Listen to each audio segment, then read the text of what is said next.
Assalamualaikum warahmatullahi wabarakatuh. Perkenalkan, nama saya Chandra Diwijaya dengan NIM 63240073. Saya Zilan Syahira Putri dengan NIM 63240339. Saya Belina Ifadila dengan NIM 63241429. Saya Asyadia Dwi Amelia dengan NIM 63240533. Kami dari kelompok 4 ingin menerangkan tentang penerapan pajak pertambahan nilai di Indonesia.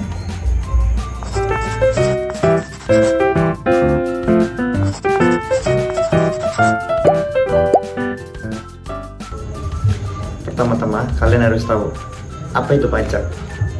Pajak merupakan salah satu jalur pendapatan utama bagi negara. Hal ini terlihat dari anggaran pendapatan dan belanja negara atau APBN. Untuk tahun 2016, yang mencatat pendapatan negara di Indonesia itu mencapai 1.822,5 triliun, di mana kontribusi dari pajak mencapai 1.546,7 triliun. Ini berarti pajak menyumbang 85% dari total pemasukan negara yang dipaparkan oleh Kementerian Keuangan Republik Indonesia pada tahun 2016 berdasarkan Undang-Undang Nomor 19 Tahun 2009. Pajak adalah kewajiban yang harus dipenuhi kepada negara oleh individu atau entitas yang bersifat memaksa sesuai hukum, tanpa menerima imbalan langsung dan digunakan untuk kepentingan negara demi kesejahteraan rakyat secara maksimal. Next. Nah, namun dalam praktiknya masih banyak pelaku usaha yang mengalami kesulitan dalam memahami dan menerapkan perhitungan PPN, PPNBM, serta PPN masukan dan keluaran secara tepat. Kompleksitas, ukuran, kurangnya pemahaman, serta kesalahan dalam mengelola PPN masukan dan keluaran seiring kali menyebabkan ketidakpatenan dalam pelaporan pajak. Hal ini tidak hanya berdampak pada ketidakpatuhan administrasi, tetapi juga berpotensi menimbulkan sanksi perpajakan yang merugikan pelaku usaha. Oleh karena itu, diperlukan pemahaman yang mendalam mengenai penerapan PPN, PPNBM, serta PPN masukan dan keluaran. Dengan pemahaman tersebut, diharapkan pelaku usaha dapat melaksanakan kewajiban perpajakan secara benar, meningkatkan kepatuhan, serta mendukung optimalisasi penerimaan negara dari sektor perpajakan. Next. Selanjutnya ada pengertian dari pajak pertambahan nilai. Pajak pertambahan nilai atau PPN merupakan pajak yang dikenakan atas setiap pertambahan nilai yang timbul dari kegiatan produksi dan distribusi barang maupun jasa. PPN termasuk dalam kategori pajak tidak langsung, artinya pajak tersebut tidak dipungut langsung oleh negara kepada konsumen, tapi melalui perantara yaitu pelaku usaha yang telah dikukuhkan sebagai pengusaha kena pajak atau PKP. Next.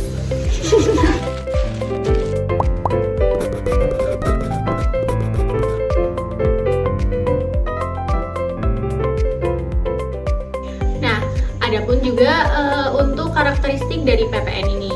Yang pertama itu ada pajak atas konsumsi.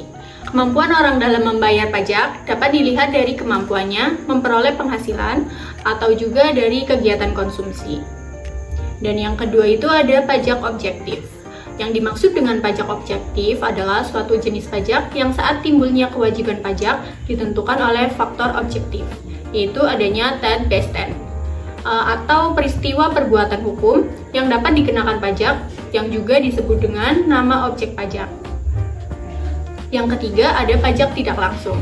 Untuk mengenal karakter ini, perlu kiranya dibedakan nih pengertian subjek pajak sebagai pemikul beban pajak dan subjek pajak sebagai bertanggung jawab terhadap pembayaran ke kas negara atau utang pajak yang lahir. Dan yang keempat itu ada multi-stake. Pajak pertambahan nilai dikatakan karakteristik ini apabila pengenaan PPN dilakukan pada setiap mata rantai jalur produksi maupun distribusi dari suatu barang sampai ke konsumen akhir. Dan yang terakhir ada indirect subtraction method.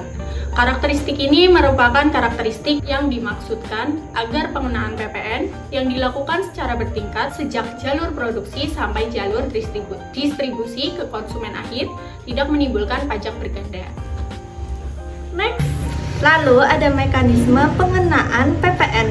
Yang pertama ada setiap pengusaha kena pajak atau PKP menyerahkan barang kena pajak PKP atau jasa kena pajak CKP diwajibkan membuat faktur pajak untuk memungut pajak yang terutang, dinamakan pajak keluaran. Yang kedua ada pada saat PKP tersebut di atas membeli PKP atau penerima CKP yang terutang, dinamakan pajak masukan. Yang ketiga ada pajak masukan tersebut dikreditkan dengan pajak keluaran sesuai dengan ketentuan yang berlaku pada akhir masa pajak. Jika jumlah pajak keluaran lebih besar daripada jumlah pajak masukan, maka kekurangannya dibayar ke kas negara selambat-lambatnya tanggal 15 bulan berikutnya.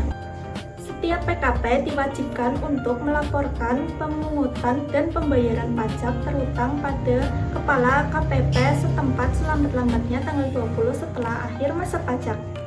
Next. Di sini kita ngambil 3 jenis PPN. Yang pertama itu ada PPN umum atau pajak yang diterapkan pada setiap transaksi penjualan barang dan jasa yang dikenakan oleh pengusaha yang terdaftar atau PKP. Pajak ini ditagihkan kepada konsumen akhir, tetapi PKP bertanggung jawab untuk mengumpulkan dan menyetorkan pajak itu kepada negara. PPN adalah salah satu jenis pajak tak langsung yang diterapkan di berbagai negara, termasuk di Indonesia. Seiring waktu, ketentuan perpajakan di Indonesia telah mengalami banyak perubahan. Yang kedua, ada PPNBM, yang merupakan pajak yang dikenakan untuk berbagai barang dalam kelompok barang mewah, di mana pengenaan PPNBM didukung oleh produsen yang memproduksi atau mengimpor barang tersebut juga wajib membayar pajak penjualan barang mewah. Pajak ini merupakan pajak tambahan yang dikenakan atas penjualan barang mewah selain pajak umum. Untuk tarifnya sendiri, PPNBM itu telah diatur dalam Peraturan Perundang-undangan Nomor 12 Tahun 2006. Berikut ada tarif-tarif PPNBM. Yang pertama itu ada tarif 20% atau kelompok hunian mewah yang termasuk ada rumah, apartemen, dan kondominium. Yang kedua ada tarif 30% yaitu kelompok kendaraan bermotor dengan di atas 3000 cc atau kurang dari sama dengan 4000 cc dan konsumsi bahan bakar kurang dari sama dengan 11,6 liter kilometer per liter. Tingkat emisinya itu CO2 kurang dari 200 gram per kilometer. Yang ketiga itu ada tarif 40%, kelompok balon udara, senjata api, dan peluru. Yang keempat ada tarif 50%, kelompok pesawat udara. Dan yang kelima itu ada tarif 75%, kelompok kapal pesiar mewah. Lalu yang ketiga itu kita ada PPN masukan dan keluaran. Apa itu PPN masukan? PPN masukan itu pajak pertambahan nilai yang seharusnya dibayar oleh pengusaha kena pajak akibat perolehan barang kena pajak serta atau penerimaan jasa kena pajak, penggunaan barang kena pajak dari luar wilayah pabean, dan import barang kena pajak. Lalu ada pajak keluaran, yaitu pajak kenaikan nilai yang harus dipungut oleh pengusaha kena pajak yang melakukan penyerahan barang kena pajak, penyerahan layanan kena pajak, ekspor barang kena pajak yang bersifat fisik, lalu ekspor barang kena pajak tak berwujud, dan layanan yang dikenakan pajak ekspor.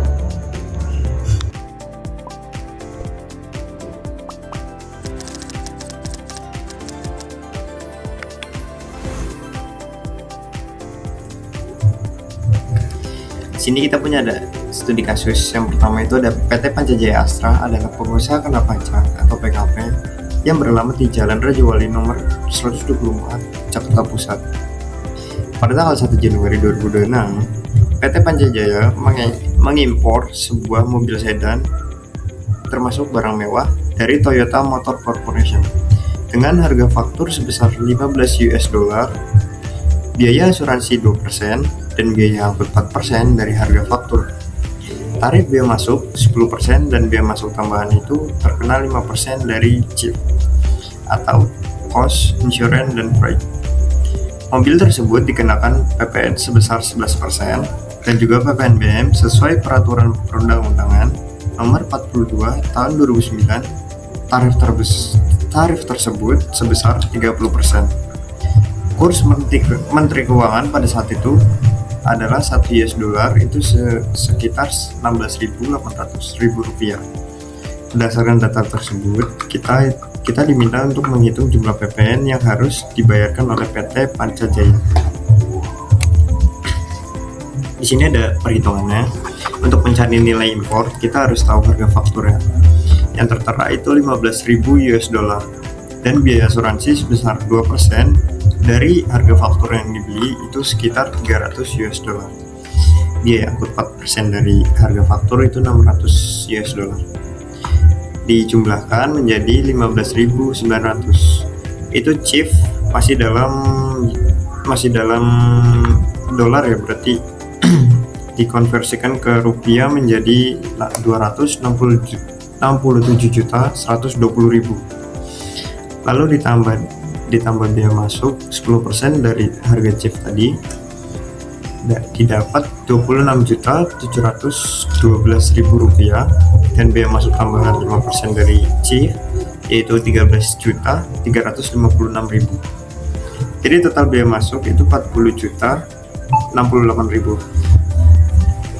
Total keseluruhan chief dan juga total biaya masuk itu sekitar 307.188.000 rupiah. Lalu dikenakan PPN masukan sebesar 11.000 dari DPP-nya, yaitu 33.790.680 rupiah. Ada pula PPNBM yang dikenakan 30%, yaitu 92.156.400 rupiah. Jadi total bayar yang dibayarkan oleh PT Pancajaya Astra itu sekitar 433.135.080 rupiah. Selanjutnya ada pada tanggal 2 Januari PT Jaya Astra memproduksi dan menjual 1 unit mobil sedan kepada konsumen dalam negeri. PT Sinarmas mobil tersebut dijual dalam kondisi lengkap dengan aksesoris elektronik yang sudah terpasang, yaitu yang pertama harga jual mobil tanpa aksesoris yaitu 279 juta. Harga 1 unit TV 2.800.000, mobil 5.280.000. Harga jual 1 unit yaitu 800.000 ditambah harga jual mobil lengkap dengan aksesoris sama dengan 287.880.000. Karena strategi pemasaran perusahaan adalah menjual mobil dalam bentuk paket lengkap, maka seluruh aksesoris tersebut tidak dijual terpisah, melainkan sudah termasuk dalam satu harga jual kendaraan. Berhitungannya, menghitung pajak PT Pancajaya Astra atas penjualan mobil. Yang pertama, harga jual mobil tanpa aksesoris sama dengan 279 juta. Lalu harga unit TV di mobil yaitu 2.800.000. Harga jual 1 unit AC mobil 5.280.000. Harga jual 1 unit CD charger sama dengan 800.000 ditambah harga jual sama dengan 280.880.000. PPN keluarannya itu 11% dikali 31.666.800, maka total bayarnya sama dengan 319.548.46.800 rupiah. Selanjutnya ada data pajak. PT Pancajaya melakukan pembelian 10 unit komputer sebanyak 6 juta dari salah satu supplier dalam negeri yaitu PT Digital Teknologi Indonesia. Sebagai perusahaan kena pajak, PT Digital Teknologi Indonesia mengenakan PPN sebesar 11% atas penjualan tersebut dan menerbitkan faktur pajak sesuai ketentuan yang berlaku. Perhitungannya yaitu menghitung pajak PT Pancajaya Astra, DPP 10 unit komputer 6 juta, DPP sama dengan 60 juta. PPN masukan 11% dibagi 6.600.000. Total bayar sama dengan 66.600.000 rupiah.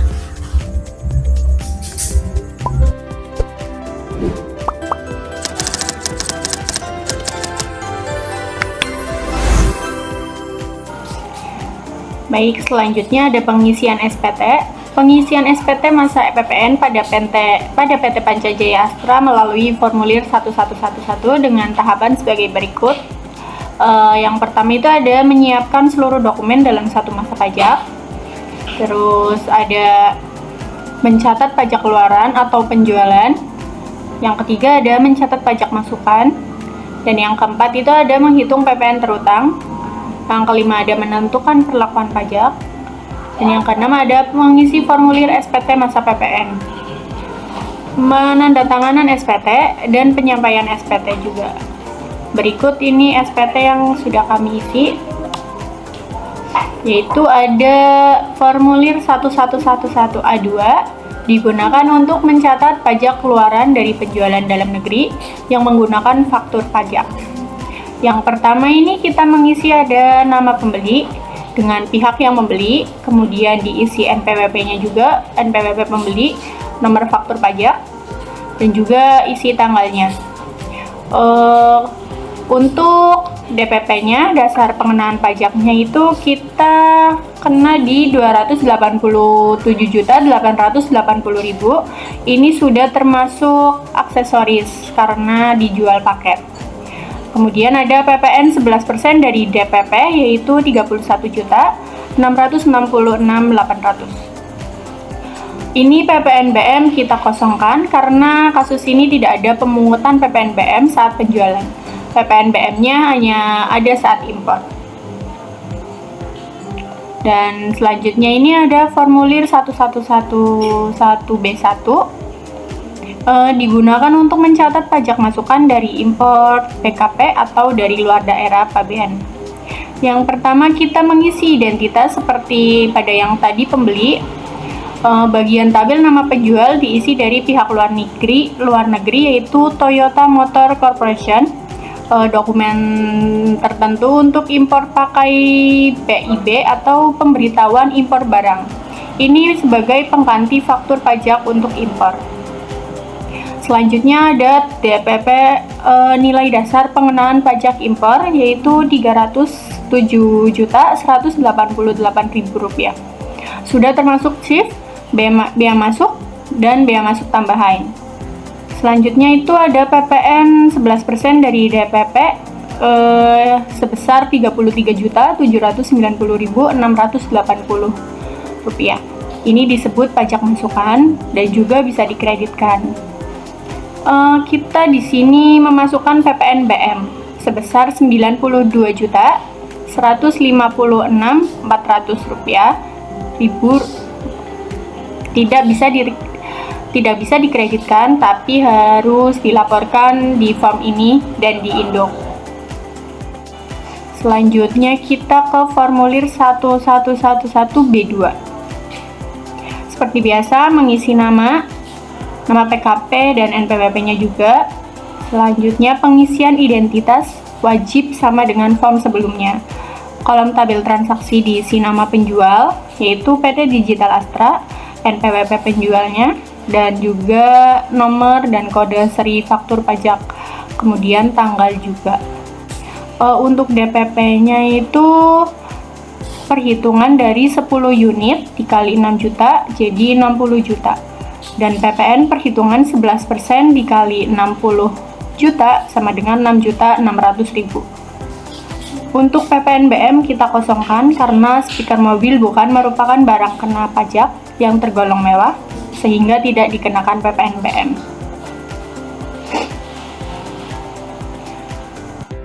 Dan ini formulir 111AB, ini berfungsi sebagai ringkasan atau rekapitulasi dari penjualan, pajak keluaran, dan pembelian impor atau pajak masukan. Untuk rekapitulasi penyerahan saat ekspor, diisi 0 karena tidak ada transaksi ekspor. Yang pertama ada penyerahan dalam negeri, diisi dari formulir 1111A2 dengan data DPP 287.880.000 dan juga ada PPN-nya 31.666.800.000. Untuk PPNBM-nya 0. Kenapa dikosongkan? Karena tidak ada penjualan barang mewah, yang ada hanya impor. Selanjutnya ada rincian penyerahan. Untuk rincian penyerahan, bagian ini hanya mengelompokkan jenis transaksi yang terisi hanya di C1 atau dipungut sendiri. DPP-nya itu 287.880.000 dan PPN-nya 31.666.800.000. Untuk rekapitulasi perolehan, yang pertama itu ada impor diambil dari formulir 1111B1 dengan data DPP 307.188.000 dan PPN-nya sebesar 33.790.000 rupiah dan PPNBM-nya sebesar 92.156.400. Ini muncul tuh karena terjadi import atau ada barang mewah yang masuk. Perolehan barang dalam negeri diambil dari formulir 1111B2 dengan data DPP 60 juta dan PPN-nya 6.600.000. Untuk perhitungan pajak masukan totalnya dari 2A dan 2B itu 40.390.680. Total PM-nya yaitu yang dikreditkan tetap 40.390.680 rupiah. Selanjutnya ini ada formulir induk, yaitu formulir 1111.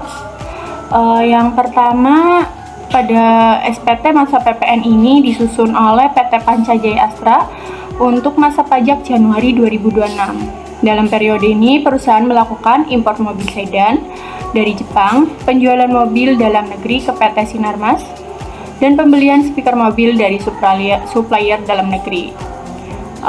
Sebelumnya kita mengisi data perusahaan dulu, yaitu tadi PT Pancajaya Astra, NPWP juga, alamat, dan tahun periodenya. Selanjutnya ada di penyerahan barang atau output keluaran. Perusahaan menjual mobil dalam negeri bentuk paket, mobil plus aksesoris, sehingga DPP-nya 287.880.000 dan PPN-nya dan PPN keluarannya itu 31.666.800. Di bagian ini. Selanjutnya itu ada pajak masukan impor mobil 33.790.680 rupiah dan pembelian speaker mobil sebesar 6.600.000. Jadi total pajak masukan yaitu 40.390.680 rupiah.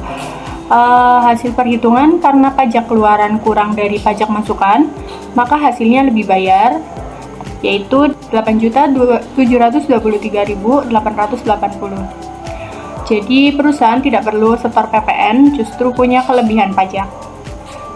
Untuk perlakuan lebih bayar di checklistnya kompensasi ke masa pajak berikutnya, yaitu kelebihan ini akan dipakai untuk mengurangi pajak bulan berikutnya. PPNBM dikenakan saat impor mobil yaitu 92.156.400. Tidak bisa dikreditkan. Untuk kelengkapan yang diisi yaitu formulir induk dan formulir rekap, terus formulir penjualan, ada juga formulir impor dan juga formulir pembelian dalam negeri. Ini.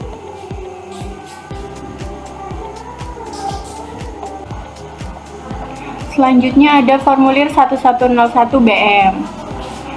Untuk bagian header berisi nama formulir ini, kemudian ada masa pajak dan pembetulan, berfungsi untuk menunjukkan periode pelaporan pajak.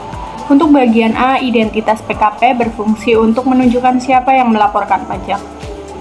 Dan bagian B, ini untuk bagian A, siapa yang melaporkan pajak, yaitu PT Pancajaya Astra. Untuk bagian B itu ekspor dan penyerahan dalam negeri. Ini bagian penting berfungsi untuk melaporkan penjualan barang mewah yang kena PPNBM. Semuanya 0. Ya, ini lihat semuanya 0. Itu karena PT Pancajaya Astra hanya import mobil dan tidak ada penjualan barang mewah. Jadi tidak ada penyerahan dan tidak ada PPNBM jadi penjualan.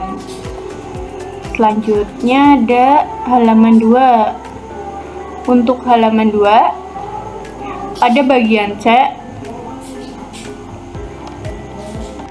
Nah, selanjutnya ada bagian C. Formulir ini sebenarnya digunakan untuk menghitung PPNBM yang timbul dari penjualan barang mewah di dalam negeri. Namun pada kasus PT Pancajaya Astra, perusahaan tidak melakukan penjualan barang mewah, hanya melakukan impor. Selanjutnya bagian T ini digunakan untuk melaporkan PPNBM yang berasal dari impor atau perolehan barang mewah. Perusahaan mengimpor mobil sedan yang dikenakan PPNBM sebesar 30% dengan nilai PPNBM 92.156.400 kena tarif 30%, maka angka tersebut dimasukkan ke dalam baris tarif 30%. Kemudian bagian E, bagian ini hanya digunakan jika ada pembetulan SPT, misalnya jika sebelumnya pernah salah lapor atau diperbaiki. Bagian G, pernyataan, yaitu pernyataan resmi dari wajib pajak, fungsinya sebagai bentuk bahwa data isi di SPT itu benar, sudah lengkap dan bisa dipertanggungjawabkan secara hukum. Bagian H, diisi oleh petugas yang berfungsi digunakan oleh petugas KPP atau kantor pajak. Nah, untuk perusahaan PT Pancajaya Astra tidak perlu diisi karena ini bukan bagian wajib pajak, hanya diisi saat lapor ke kantor pajak. Ya, berdasarkan dari pembahasan mengenai penerapan PPN di Indonesia, dapat disimpulkan nih bahwa PPN merupakan pajak tidak langsung yang dikenakan atas setiap pertambahan nilai barang dan jasa dalam proses produksi dan distribusi. PPN memiliki karakteristik sebagai pajak objektif, pajak tidak langsung, dan bersifat multi-stek dan termasuk pajak atas konsumsi dalam negeri. Berdasarkan studi kasus tadi yang udah kita bahas, yaitu PT Pancajaya Astra, diperoleh nih hasil jumlah pajak masukan lebih besar daripada jumlah pajak keluaran, sehingga perusahaan mengalami lebih bayar PPN sebesar Rp8.723.800. Lebih bayar tersebut itu dapat perusahaan dikompensasikan ke masa pajak berikutnya. Selain itu, transaksi import barang mewah juga dikenakan PPNBM yang tidak dapat dikreditkan, sehingga menambah beban pokok perusahaan. Baik, sekian video dari kelompok kami. Kurang lebihnya mohon maaf. Wassalamualaikum warahmatullahi wabarakatuh.